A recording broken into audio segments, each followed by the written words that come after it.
Shalom Bapak Ibu Saudara, berjumpa kembali di dalam Sapaan Pengharapan. Kita akan merenungkan sebuah topik dengan judul Tangan yang Aman dari Mazmur 32 ayat yang ke-7. Engkaulah persembunyian bagiku, terhadap kesesakan Engkau menjaga aku. Mari kita bersama berdoa. Tuhan, kami berterima kasih untuk istirahat malam yang Tuhan berikan bagi kami. Terima kasih untuk ketenangan, terima kasih untuk kebugaran. Pada pagi ini kami bangun dan kami mau mendengarkan firman-Mu, dan kiranya kebenaran-Mu yang senantiasa menuntut kami dan menyegarkan tubuh kami kembali, pikiran kami kembali, untuk kami boleh hidup di dalam seturut kehendak-Mu. Terpujilah Engkau ya Tuhan Yesus, tuntun kami karena kami berdoa di dalam nama-Mu. Amin.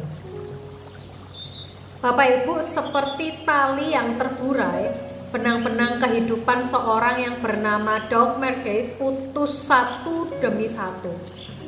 Ibunya tumbang oleh kanker yang menggerogotinya, hubungan cinta yang telah lama dijalani dan juga kandas, kondisi finansial yang buruk, dan juga karirnya yang suram.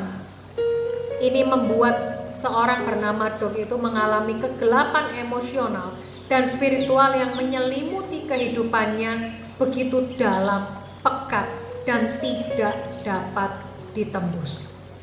Nah Bapak Ibu, rangkaian peristiwa yang menimpanya secara bertubi-tubi ditambah keadaan yang mengharuskan tinggal di kamar loteng yang sempit menjadi latar belakang karya pahatan yang berjudul The Hiding Place, tempat persembunyian.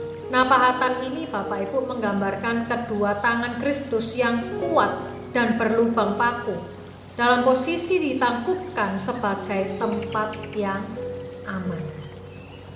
Nah, seorang yang bernama Daud ini Bapak Ibu menjelaskan rancangan karya seninya seperti ini. Pahatan itu adalah ajakan Kristus untuk bersembunyi di dalam Dia. Nah, di dalam Mazmur 32 kita tahu Daud menulis sebagai orang yang telah menemukan tempat paling aman, yaitu Allah sendiri. Allah menawarkan pengampunan atas dosa kita dan mendorong kita untuk berdoa di tengah kekacauan. Di dalam ayat yang ke-7 Bapak Ibu, pemazmur menyatakan imannya kepada Allah. Engkaulah persembunyian bagiku, terhadap kesesakan Engkau menjaga aku. Engkau mengelilingi aku sehingga aku luput dan bersorak. Nah Bapak Ibu, di dalam Mazmur 32 ini kita tahu bahwa salah satu Mazmur pertobatan agung, yaitu Mazmur ini berisi pengakuan dosa yang ditujukan kepada Allah. Nah, sangat menarik Bapak Ibu bahwa Daud ini menyebut tentang tulang-tulangnya di ayat yang ketiga. Tulang-tulang di sini mewakili kesehatan fisiknya. Nah, Daud menggunakan istilah yang sama dalam Mazmur 6 ayat yang ketiga ketika ia mengatakan, sembuhkanlah aku Tuhan, sebab tulang-tulangku gemetar. Dan istilah ini sering muncul di sepanjang kitab Mazmur dan Amsal. Tentu sangat berbahaya Bapak Ibu, bahwa ketika mereka mengatakan dan istilah ini muncul di sepanjang kitab Mazmur dan Amsal, ini seringkali orang berasumsi bahwa kesakitan fisik merupakan tanda penghakiman Allah. Nah, padahal ketika kita membaca kitab Ayub, tidak demikian. Para penyair Alkitab tahu betul bahwa dosa ini dapat melelahkan kita secara emosi dan juga fisik. Kegagalan untuk bertobat akan berakibat buruk terhadap kesehatan rohani dan jasmani kita. Nah, justru pengakuan dosa itu baik untuk jiwa dan keseluruhan diri kita. Nah, bagaimana dengan kita Bapak Ibu? Ketika masalah muncul, kemana Bapak Ibu Saudara berpaling?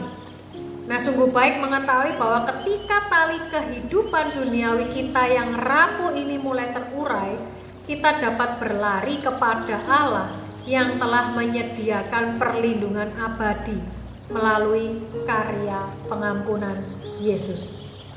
Nah, menurut Bapak Ibu, apakah arti menemukan perlindungan, keamanan, dan pengampunan dalam Yesus?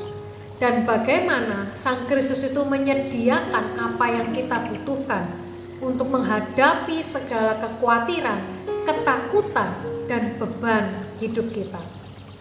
Marilah kita bersama menyerahkannya di dalam tangan Tuhan Bapak Ibu, karena kita tahu tangan yang paling aman adalah ketika kita meletakkannya di dalam dekapan pelukan kasih Tuhan yang hangat bagi setiap kita. Mari kita berdoa Bapak Ibu. Tuhan, sesungguhnya kami banyak membenahi kehidupan kami yang rusak, kehidupan kami yang mulai hancur, kehidupan kami yang perlahan mulai meninggalkan Tuhan. Kami terus berpegangan di dalam dekapan kasih-Mu ya Tuhan. Kami terus bersandar di dalam janji-Mu yang teguh, yang menguatkan kami untuk kami beroleh kepastian bahwa kehidupan kami ini aman di dalam Tuhan, beroleh ketenangan dan damai sejahtera. Namun Tuhan, kami berdoa kiranya Tuhan kuatkan kami tatkala kami lengah di dalam menjalani kehidupan ini. Mampukan kami untuk terus memegang tangan Tuhan yang kuat, agar kami ya Tuhan mau berjalan bersama dengan Tuhan, bukan di dalam pikiran kami ya Tuhan. Maka Tuhan, kami berdoa kiranya sepanjang hari ini Tuhan menguatkan kami, Tuhan memberikan kami hikmat, Tuhan memberikan kami kebajikan untuk kami boleh menyelesaikan hari demi hari bersama dengan tuntunan-Mu. Terpujilah Engkau ya Tuhan Yesus, karena kami memohon di dalam nama-Mu. Amin. Tuhan Yesus memberkati setiap kita Bapak Ibu, sampai jumpa.